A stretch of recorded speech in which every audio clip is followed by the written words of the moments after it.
ایک طبقہ ایسا ہے جو نیگیٹو چیزوں کو جمع کر کے امت کو بدگمان کر رہا ہے. تو یہ کم بہت بغض صحابہ میں بے شرم بے غیرت لوگ، ان کو جتنی گالیاں دو کم ہے. یہ یہی کر رہے ہوتے ہیں کہ ہماری بنو امیہ کی تاریخ، بنو عباس، اس میں جو منفی کام ہوئے ہیں وہ سارے نکال کے امت کے سامنے لے آتے ہیں. بنو امیہ میں بڑے بڑے محدثین پیدا ہوئے، انہی کے دور حکومت میں بڑے بڑے فقہا پیدا ہوئے. بنو امیہ کے بڑے کارنامے ہیں، بڑے کارنامے ہیں جی بنو امیہ کے. بنو امیہ کے ہی تو کارنامے ہیں.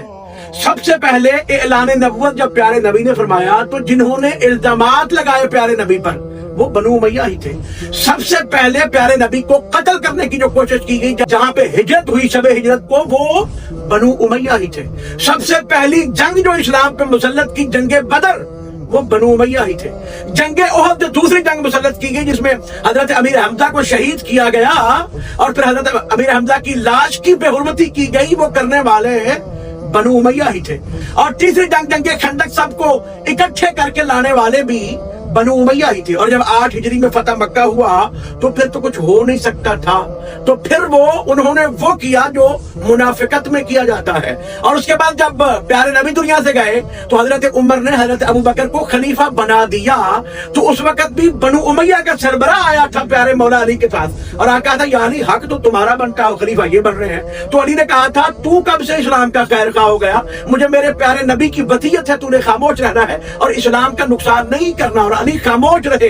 پھر اس کے بعد جب مولا علی شہید ہوئے مسجد میں تو بنو امیہ والے ہی کہتے تھے کہ علی نماز بھی پڑھتا تھا جو مسجد میں شہید ہوا ہے. اور پھر بنو امیہ نے ہی زہر بھیجا اپنے قہر سے اور جنت کے شہزادے امام حسن کو قتل کروایا. اور پھر بنو امیہ کا ہی فرد تھا نا یزید ملعون، جس نے پھر کربلا برپا کیا. اور پھر یہ بنو امیہ ہی تھا نا جنہوں نے امام حسین کو 10 محرم کو قتل کر کے نبی کی بیٹیاں علی کی بیٹیوں کو ہاتھ باندھ کر کربلا سے کوفہ سے شام لے کے گئے. اور یہ بنو امیہ ہی تھا نا جو اپنے دربار میں حسین ابن علی جس دانتوں کو پیارے نبی ہونٹوں کو چوما کرتے تھے، اس حسین کے دانتوں پہ چھڑی مارتا تھا. یہ بنو امیہ کا تھا. یزید نے کہا تھا جب علی کی بیٹیوں کو گرفتار ہوتے ہوئے دیکھا، اپنے دربار میں دیکھا، تو یزید نے کہا ہے بدر و احد والے میرے جد آ کے دیکھے میں نے علی کی اولاد تک کیا حشر کیا ہے. اور یہ بنو امیہ والے ہی تھے جنہوں نے مسجد نبوی میں گھوڑے باندھے. یہ بنو امیہ والے ہی تھے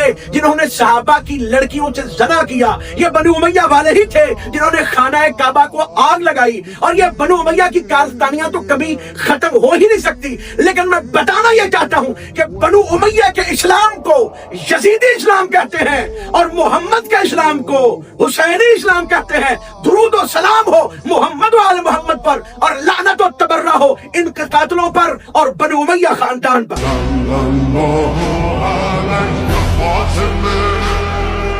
صلى الله